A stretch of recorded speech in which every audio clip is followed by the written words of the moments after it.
Assalamualaikum warahmatullahi wabarakatuh. Baiklah, di pembelajaran kita hari ini kita akan membahas mengenai konsep syukur nikmat Allah. Konsep syukur nikmat Allah. Nah, syukur mempunyai makna berterima kasih dan menerima dengan sepenuh hati akan anugerah yang diberikan oleh Allah Subhanahu wa taala. Kita akan bisa menghitung, mengira beberapa banyak nikmat yang Allah berikan.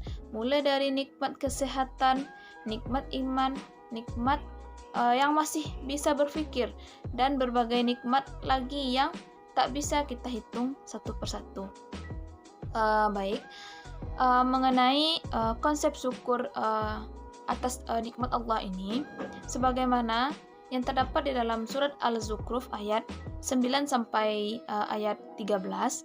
Nah, yang pertama, ayat yang 9 adalah dan sesungguhnya jika kamu tanyakan kepada mereka siapakah yang menciptakan langit dan bumi, niscaya mereka akan menjawab semuanya diciptakan oleh yang maha perkasa lagi maha mengetahui.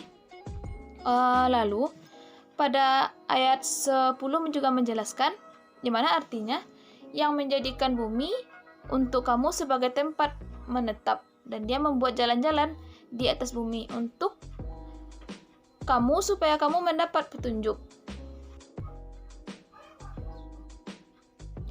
Dan juga terdapat pada ayat 11, dan yang menurunkan air dari langit menurut kadar yang diperlukannya, lalu kami hidupkan dengan air itu negeri yang mati. Nah, seperti itulah kamu akan dikeluarkan dari dalam kubur.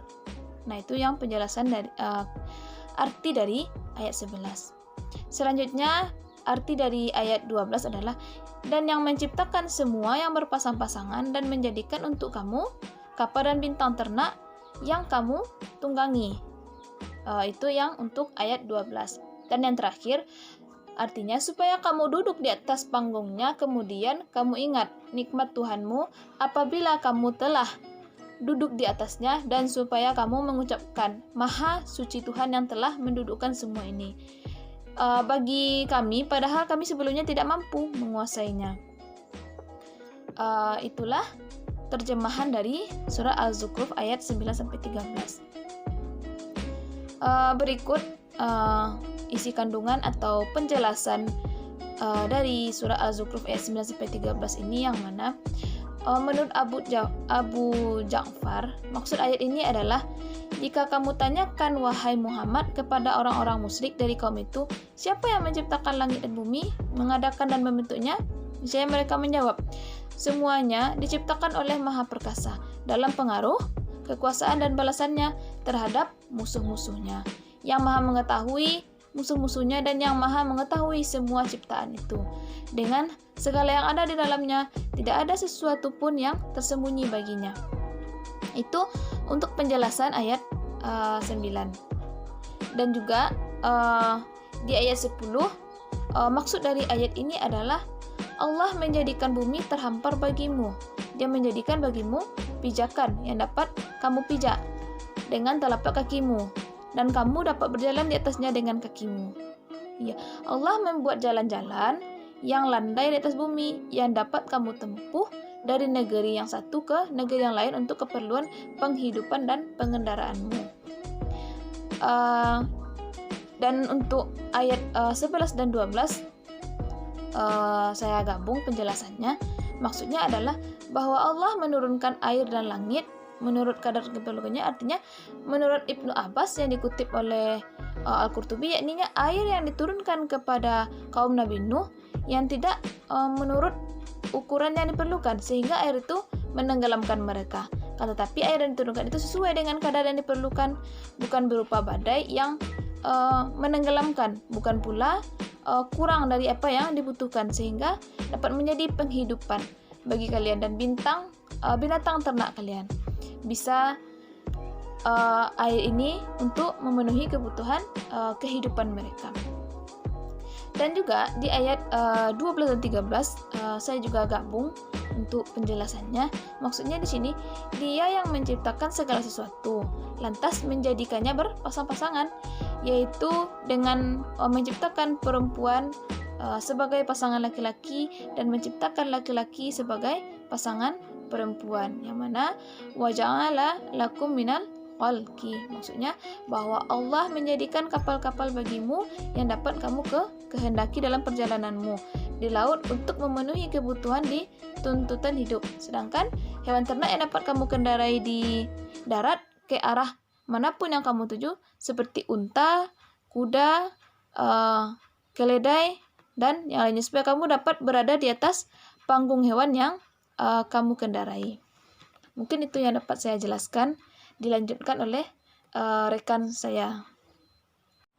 Baik, bismillahirrahmanirrahim. Assalamualaikum warahmatullahi wabarakatuh. Saya Khairatur Rahman, NIM 1830 10 10 23 dari kelompok 8 akan menjelaskan poin B, yang mana yaitu surat Al-Ankabut ayat 2, surah yang ke-29 ayat 17, yang mana artinya sesungguhnya apa yang kamu sembah selain Allah itu adalah berhala, dan kamu membuat dusta. Sesungguhnya yang kamu sembah selain Allah itu tidaklah mendatangkan rezeki kepadamu. Maka mintalah rezeki di sisi Allah dan sembahlah Dia dan bersyukur kepadanya. Hanya kepada Allah lah, hanya kepada kaum karena itu dikembalikan. Menurut tafsir Jalalain, dan ingatlah Ibrahim ketika ia berkata kepada kaumnya, sembahlah Allah dan bertakwalah kalian kepadanya. Takutlah kalian akan azab dan hukumannya. Demikian itu lebih baik bagi kalian daripada apa yang sekarang kalian kerjakan, yaitu menyembah berhala. Jika kalian mengetahuinya, maka yang itu yang lebih baik dan tidak baik bagi kalian. Sedangkan kandungan Al-Quran menurut Ahmad Mustafa Al-Maghrahi menegaskan bahwa pada ayat ini Allah Subhanahu wa Ta'ala memberitahu kepada orang kafir bahwa apa yang mereka sembah selain Allah itu hanyalah berhala yang mereka buat dengan tangan mereka sendiri, dan mereka berdusta ketika menanamkan itu sebagai Tuhan, serta mengakuinya dapat memberi syafaat bagi mereka di sisi Tuhan. Nah, dari isi kandungan di atas tadi, maka penulis mengambil kesimpulan menjelaskan isi kandungan ayat ini adalah sesungguhnya yang kamu sembah selain Allah itu hanyalah berhala-berhala, dan bahwasanya kamu membuat kebohongan. Sesungguhnya apa yang kamu sembah selain Allah itu tidak akan mampu mendatangkan rezeki bagimu. Maka mintalah rezeki kepada Allah dan sembahlah Allah, bersyukur kepada Allah. Sekian penjelasan dari saya. Penjelasan poin C yang akan dijelaskan oleh rekan saya. Sekian, Assalamualaikum warahmatullahi wabarakatuh. Baiklah, saya Rahma akan menjelaskan poin ketiga tentang hadis mensyukuri nikmat Allah.